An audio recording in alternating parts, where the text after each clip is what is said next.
Hello everyone, my name is Adrian and today I'll be talking about how to work with a variable force and Riemann sum. Now, work measures the amount of energy transferred when a force moves an object.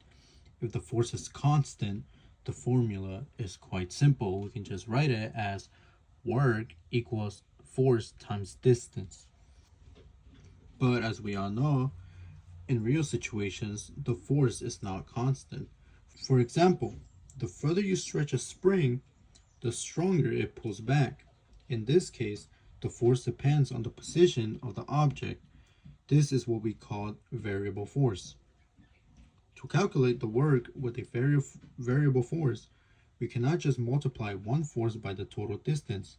Instead, we divide the distance into very small intervals, calculate the force on each piece, and then add them all up together. Now, taking the limit of this process gives us an integral.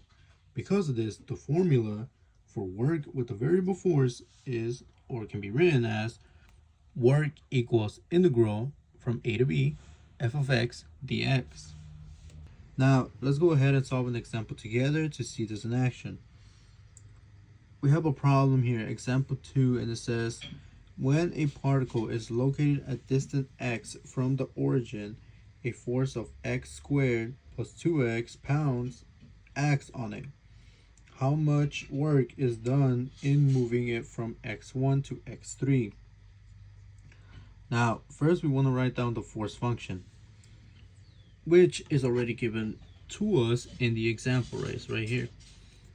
And we can write it as f of x equals to x squared plus 2x.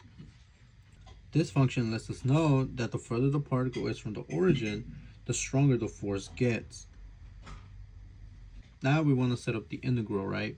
So since we're moving from x1 to x3, we write it as work equals integral from 1 to 3 times x squared plus 2x dx. Now, since the integral is telling us to add infinitely many tiny contributions of force times distance, the fundamental theory of calculus says that the way to evaluate an integral is to find an antiderivative of the function, then compute its value at the bonds and subtract. Therefore, we want to find the antiderivative of x squared plus 2x. Now, when we do this, the antiderivative of x squared is x cubed over 3, and the antiderivative of 2x is x squared. When we put all this together, we get integral times x squared plus 2x dx equals to x cubed over 3 plus x squared. So now we want to evaluate the bonds, right? First at x3 and then at x1.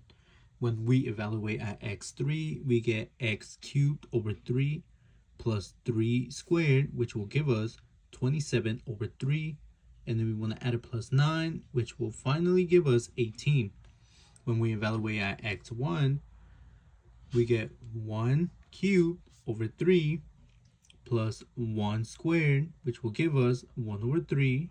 We want to add that plus 1, which will then give us 4 over 3. Now for our final step, we want to subtract. Let's subtract 18 by 4 over 3, which will give us 54 over 3.